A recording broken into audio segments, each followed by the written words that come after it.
Grounded is an early access game, and as such, I can't write a completed review, as the game is unfinished, and the full story hasn't even been implemented yet. What I can say about this game is plenty. Grounded is being developed by Obsidian Entertainment and is currently on update 0.13.4. The issue with an early access game is uncertainty. Is the game good? Will it take a turn for the worse as development changes?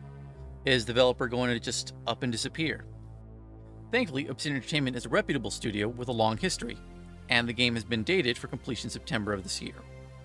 So if you've tried it already on a Steam free weekend or Xbox Games Pass, you might want to pick it up now because it's certainly worth it.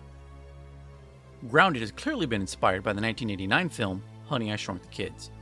But even if you aren't familiar with the movie, the appeal of a survival game set in someone's backyard, fighting off bugs and constructing miniature dollhouse buildings is pretty special. There's nothing quite like discovering your first real-world object like a baseball and realizing how small you are.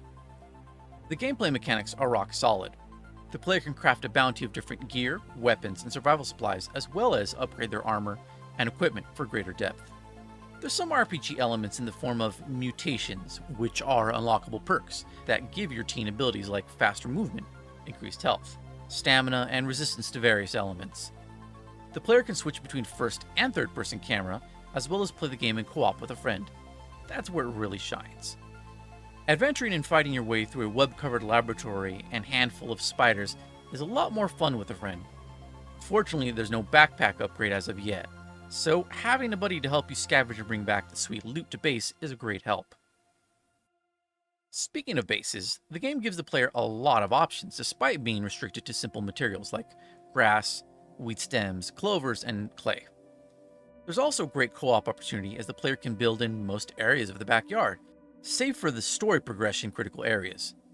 And they can make all kinds of structures, including zip lines for those who want to get around the yard faster. Building structures is fairly easy as it tries to auto-stick parts together in build mode before you commit materials. But this can be a bit of a hassle if you want to get creative, since it will prioritize existing structures rather than allowing the player to fine-tune placement. This is just one of the few small gripes I have with this game. The art in the game is beautiful. I regularly find myself admiring the nature from my worm's eye view, whether it's to see how the sun pours through the grass forest in early morning dew, or to try and steal a distant blurry peek at the civilized world beyond the yard.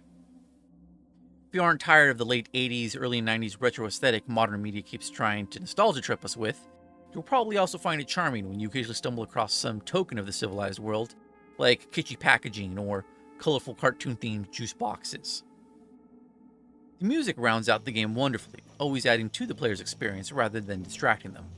Some of the music is flavored with a retro sound via synths, but it changes up to capture the emotion of whatever might be happening. You'll feel right at home with the nighttime theme as you sit in your base sorting out your gear, or get a sense of real danger when the percussion is joined by frantic synths, letting you know that yes, a giant hideous spider is chasing you.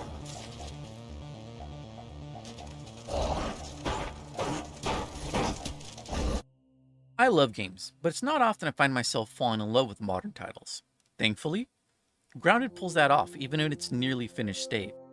It's so good that I would say if Obsidian allowed players to upgrade their backpacks, build pulley elevators, gave them a way to tame and ride bugs, and the ability to toggle building snapping, it would probably be perfect. At the time of making this video, I know the game will be coming out shortly, and that leaves practically no time to develop any of the features I just suggested.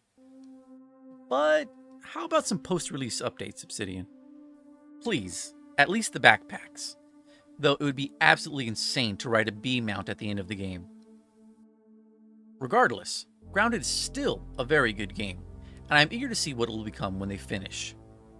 If that sounds like your thing, and you're on a budget, now might be a good time to snatch it up before it leaves early access and takes on the full market price September 27th. Otherwise, wait until Obsidian Entertainment gets it all buttoned up and show them some love for the hard work they put into making a genuinely fun and sometimes awe-inspiring experience. That's all for now, users. Take care, and until next time.